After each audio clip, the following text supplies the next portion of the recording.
You might ask yourself, hey, I just clicked on a video about the Seelbach Hotel. What the hell are we doing in this parking garage? Well, trust me, it's relevant because my number one tip for visiting the Seelbach Hotel is park in a parking garage. There's not a lot of on-street parking, and what is available is usually very far away. You don't want to have to walk. Just bite the bullet, park in a parking garage.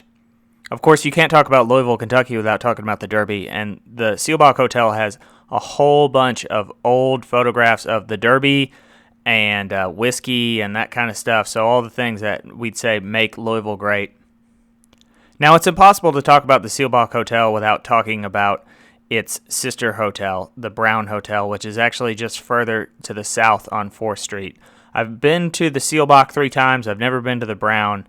I'll have to do a Hoosier Adventures episode about the Brown Hotel at some later date, so stay tuned if you're interested in that.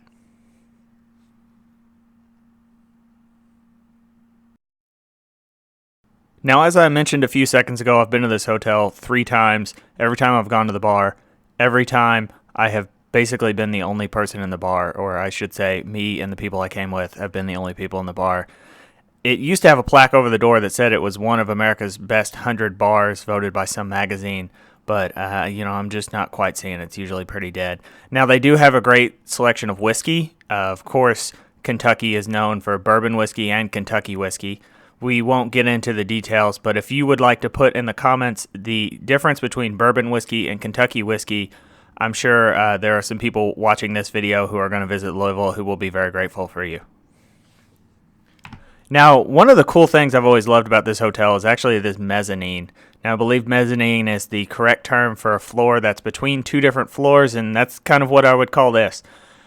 The hotel has a few famous rooms. One is called the Oak Room, and that's what we're going to try to go look at now. Now, we realize that it's actually closed. We weren't able to get in.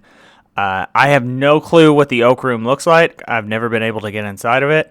But the other real famous room is called the Ratskeller. Now, if you've seen my Hoosier Adventures episode about my trip to Munich, Germany, and if you haven't, make sure to check it out, you'll know that I love a good Ratskeller. So a little bit of a background of what a Ratskeller usually is. It's usually kind of like a German restaurant, and that restaurant is in the basement of a municipal building. So, for example, in my episode where I go to Munich, Germany, I get to eat at the Ratskeller that's in the basement of Munich City Hall. I tried to go to the Ratskeller that was in the basement of Frankfurt City Hall, but it was closed that day. Now, they do have a few kind of architectural motifs, and you'll see a lot of that when we actually get inside of it. A little bit more about the background of the hotel. It was founded by 2 German immigrants. You can find all this on Wikipedia, so I try to gloss over that. But one of the things I really want to talk about is everyone always says this hotel is haunted.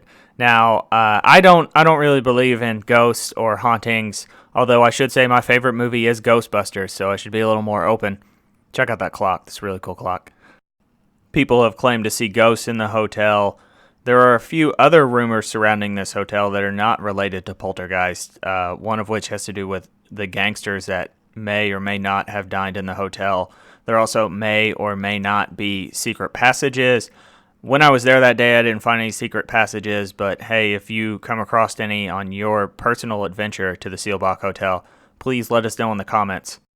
It's kind of amazing to me that something like this exists in Louisville because it really captured the architecture and sort of the feeling of a real Ratskeller. So it's a nice treat that a lot of people don't know is there. You can rent it for private events. They have wedding receptions, meetings, that kind of thing. I would certainly say this is kind of a hidden gem in Louisville. It's not really famous, it's not well known, and it's certainly not well known outside the Louisville area. As I've gotten older and I've moved away from the Louisville area, I've come to realize how good of a place it is to be a tourist because there are no sort of banner attractions in Louisville other than, of course, Churchill Downs. There's nothing that you have to do, but there's a lot of stuff to do, and there's a lot of hidden gems out there that are like this Ratskeller and like the Seelbach Hotel that are actually worth visiting that people might gloss over, especially people who live in the area full time. Like, comment, and subscribe. I hope you enjoyed us checking out this haunted piece of Louisville history, and I hope you tune in, check out some of our other videos.